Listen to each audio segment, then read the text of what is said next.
Jingle bells swing and jingle bells ring, snowing and blowing up bushels of fun.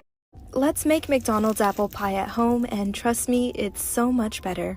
The first thing we're gonna do is peel and cube our Granny Smith apples. Then in a pan over medium heat, melt down your butter.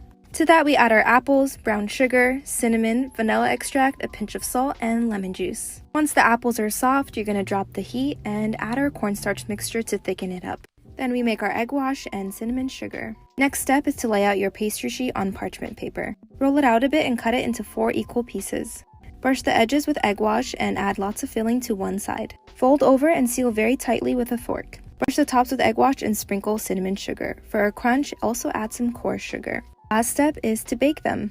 Now that's the sound of a perfect flaky apple pie. And don't forget to drizzle the glaze.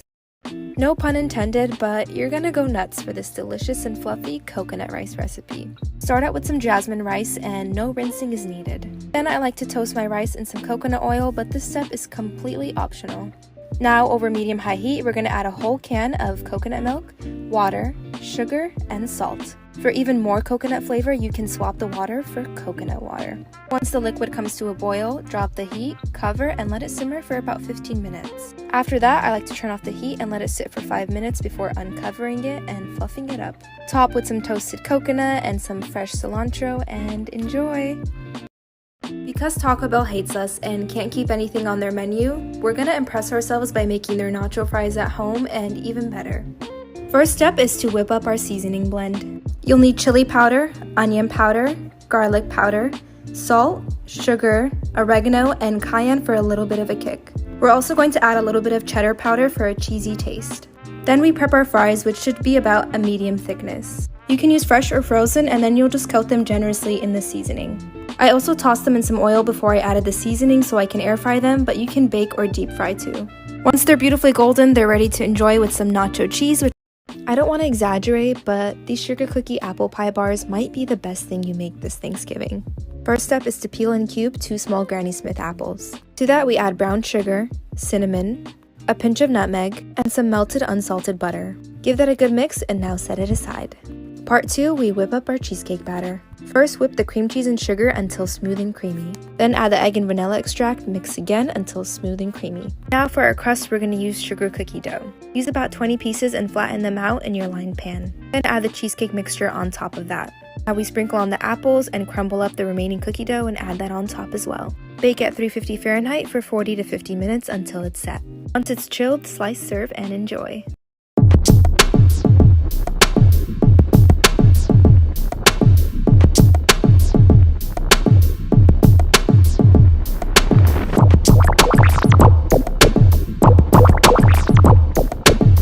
For all my rice lovers, I'd like to introduce you to the stuffed pepper and steak rainbow rice. Let's make it.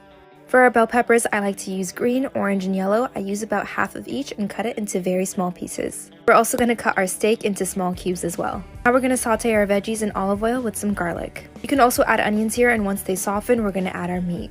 Then we season it with onion powder, ginger, turmeric, black pepper, salt, tomato sauce, and lots of Italian dressing. Give that a stir until your meat is cooked thoroughly, taste it and see if it needs anything. Then we're going to add some diced tomatoes as well as some chopped parsley. Take it off the heat, mix it with your cooked basmati rice, and enjoy! Today we make garlic parmesan fries even better than the counter and in your air fryer. Start out with half a stick of butter. We're going to add some minced garlic, chopped parsley, salt, black pepper, Italian seasoning, and grated parmesan. Give that a mix and set it aside.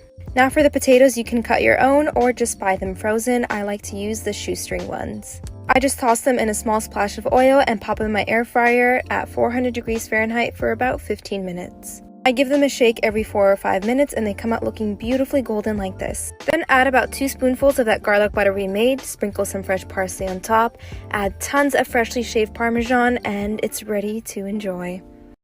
I've been seeing the Wendy's Baconator all over TikTok and I decided to make it at home so that I could try it out. First step is to shape our quarter-pounder patties into the signature Wendy's square shape. Then sprinkle it generously with some salt and black pepper. Now we're going to cook our beef bacon. I'm using about 2 strips for each burger and they're going to get cut in half. Now we get our skillet piping hot and we're going to add our patties. We flip it over, it should have a beautiful crust, and now we're going to add our cheese so that it can melt. Onto our buns, we're going a little bit more high end and using some brioche. Spread some mayo and get some beautiful toastage on them. Now we assemble bottom bun, ketchup, patty, cheese, bacon, patty, cheese, bacon, and then I spread mayo on the top bun. And of course the last step is to enjoy your juicy and better than Wendy's burger.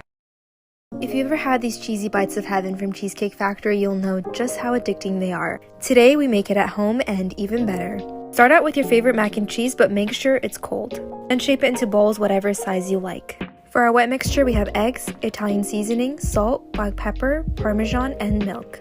For our dry mixture, we just have Italian breadcrumbs, Parmesan, and salt. After the mac and cheese balls have sat in the freezer for about an hour, they should be solid. Now dip each one in the wet mixture, then in the dry, then back in the wet, and back in the dry for a double coating. Now we can drop them in some hot oil to fry until they're nice and golden brown. They're delicious on their own, but you can serve them on top of some heated marinara with more shaved parm on top and some fresh basil. And that's it, so if you like mac and cheese, you're definitely gonna love these. If you're seeing this video, I need you to promise that you'll never have a dry and crumbly biscuit again. Let's impress ourselves and whip up these super moist honey butter biscuits. Start by whisking all your dry ingredients together in a large bowl. Next, we're going to add our chilled and cubed butter. Incorporate it into the dry mixture using a pastry cutter. It's going to appear very crumbly. Now we add our chilled buttermilk and give it a mix until it starts to come together. For the most complex part, we're making our honey butter. Just mix together honey and butter. Once you drop the biscuits on the baking sheet, brush them in honey butter and pop them in the oven to bake until golden brown. Last step is to brush them in more honey butter and to enjoy.